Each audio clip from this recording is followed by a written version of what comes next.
You asked me to follow Nina Turner. Thanks very much. Can't do that, but I will do my best. All right, let me begin by thanking all of you, not only for what you do in fighting for women's rights, but for what you're doing to expand and improve our democracy. One of the reasons, and let me be very blunt about this, one of the reasons that I'm running for President of the United States is that I worry very much that both economically and politically, our country is sliding into oligarchy. Now, I know this is not an issue that you're going to see discussed much on TV, but it is the reality of what's happening in America. We are the wealthiest country in the history of the world. But as we speak here and meet here this morning, millions and millions of families are struggling to feed their kids. We have the highest rate, shamefully, of poverty of any major country on earth, and 40% of African American kids are living in poverty, all at the same time as 58% of all new income is going to the top 1%, and the top 0.1% owns almost as much wealth as the bottom 90%. And as a nation, we are going to have to ask ourselves whether it is morally acceptable, whether it is economically sustainable, that so few have so much, while so many have so little. In my view, that has got to change, and we need an economy that works for working families.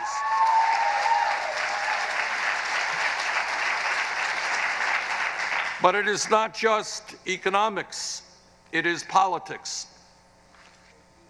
As a result of the disastrous Citizens United Supreme Court decision, millionaires and billionaires are pouring unlimited sums of money into the political process through super PACs and independent expenditures.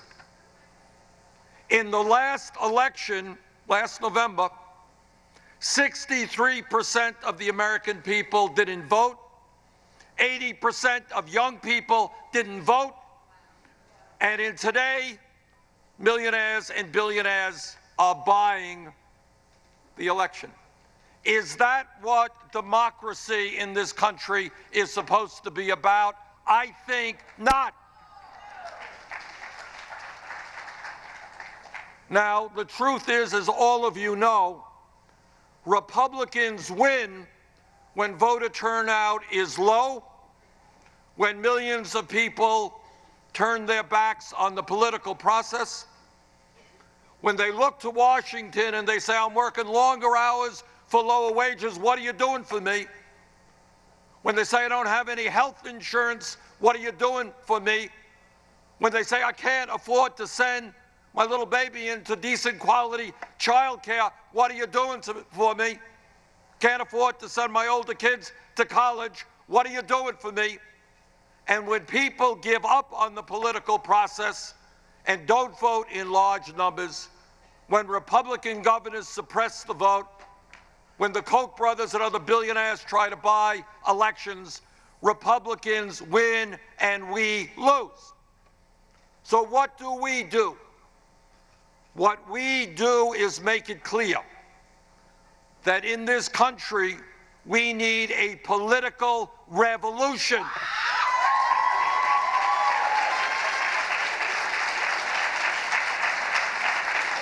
That establishment politics, the same old ain't going to do it. That establishment economics is not going to do it. You want to win an election? I'll tell you how you win an election from the White House on down. You rally millions of working class people who have given up on the political process.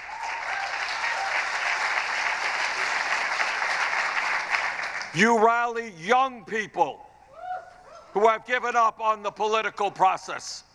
You bring people together who are prepared to say loudly and clearly, enough is enough. Our government belongs to all of us, not just a handful of billionaires.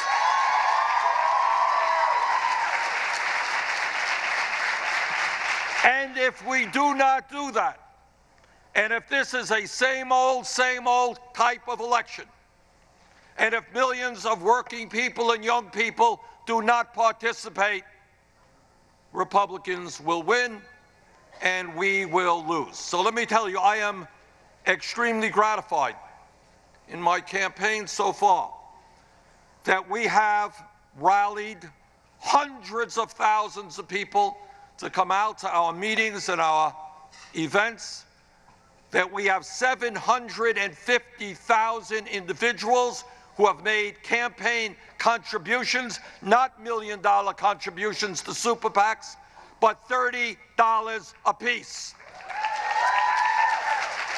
More individual contributions than any campaign at this point in a campaign in American history.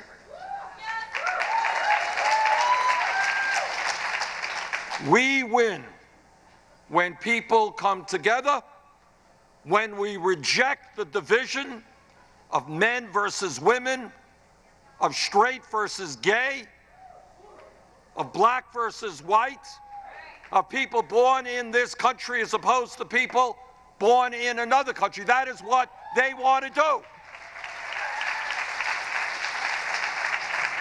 And we win elections when we stand together and we say, you know what? In the wealthiest country in the history of the world, the wealthiest people and the largest corporations are going to start paying their fair share of taxes. We win elections when we say to the working people in this country, we know you can't make it on $8 or $9 an hour, and that is why we're going to raise the minimum wage to $15 an hour. And that is why we're going to win the election when we say to women, there is no rational economic reason that women make 79 cents on the dollar compared to men. We're going to have pay equity. We win an election in which we say to working families, yes, when you go to work, you are going to have quality child care and pre-K for your little ones. We win this election when we say to the unemployed, we're going to rebuild our crumbling infrastructure and create millions of decent-paying jobs.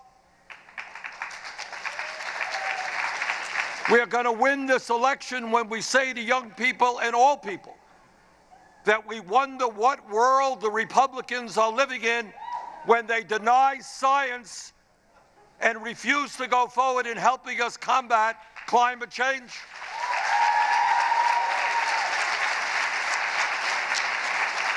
We win this election when we make it clear that women have fought too long and too hard to lose control over their own bodies.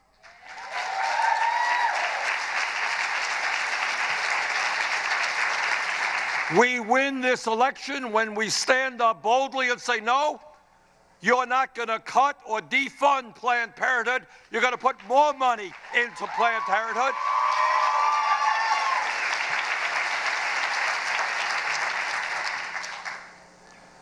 So, sisters and brothers, we are at an historical moment in American history. The crises that we face today, in many ways, are worse than at any time since the Great Depression of the 1930s. And in my view, what this election is about is not just electing a president. Far, far more significantly, it is about transforming the United States of America.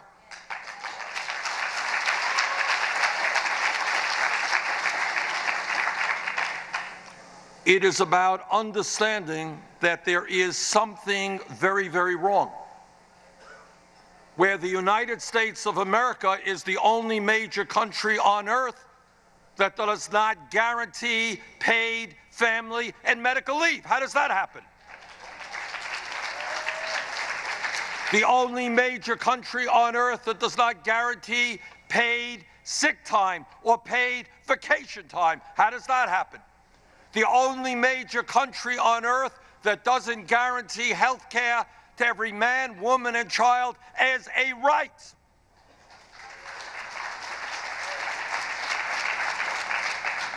So what this campaign is truly about is to bringing people together by the tens of millions.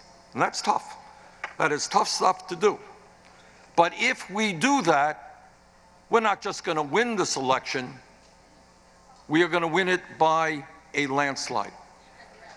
Because what happens is, how many people in your communities believe, as the Republicans do, that we should cut Social Security, cut Medicare, cut Medicaid, cut federal aid to education, and then give hundreds of billions of dollars in tax breaks to the top 0.2%?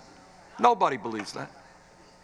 But Republicans can win elections because so many people have given up on the political process. And what this campaign is about is revitalizing American democracy by bringing people together to stand up and fight for the promise of what this great country can be.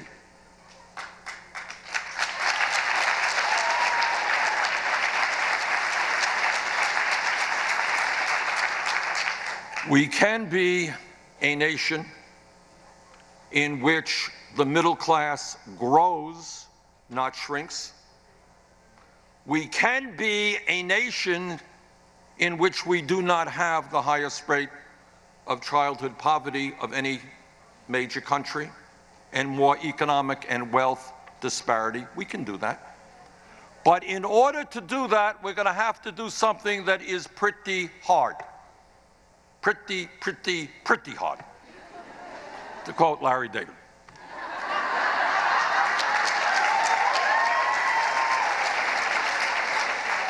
And this is what we have to do. In the last many decades, as everybody in this room knows, because you have been part of the process, we have made significant progress in becoming a less discriminatory society, and we should be proud of that.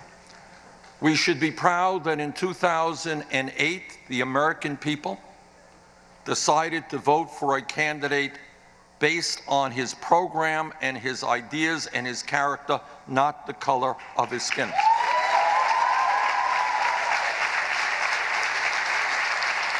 We should be proud that all over this country, as a result of your efforts and those that came before you, women have made extraordinary progress in breaking down discriminatory barriers. And by the way, we are not going back. We are going to go forward. And if we were here 10 years ago and somebody jumped up and said, you know, I think that gay marriage will be made legal in every state in this country, somebody else would have asked them what they were smoking, which raises another issue. But we have made progress. We've made progress in women's rights, in gay rights, in civil rights. We still have a long way to go in all of those areas, but we should be proud of what we have accomplished. But here is where we have not made progress. We have not made progress in the economic struggle. We have lost ground. Today, men and women, in many cases, are working longer hours for lower wages. That's a fact.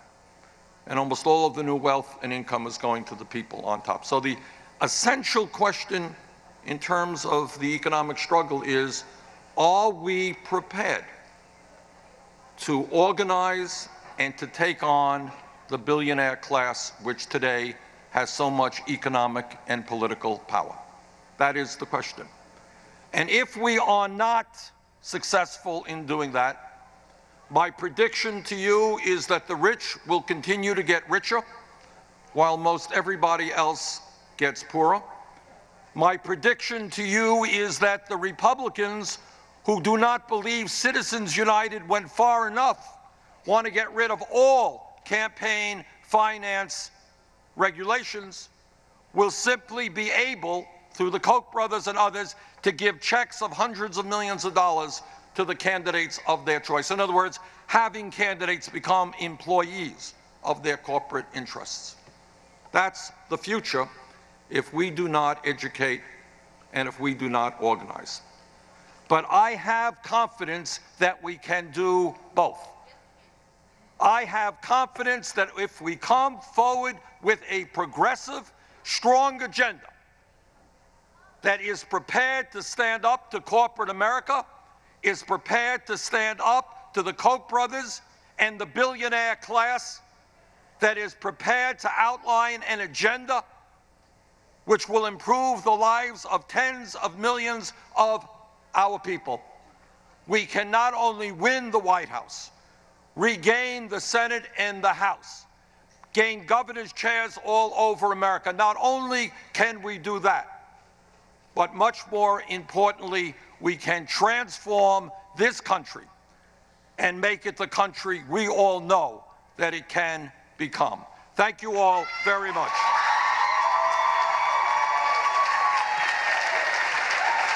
I'm the leading state sponsor of terrorism.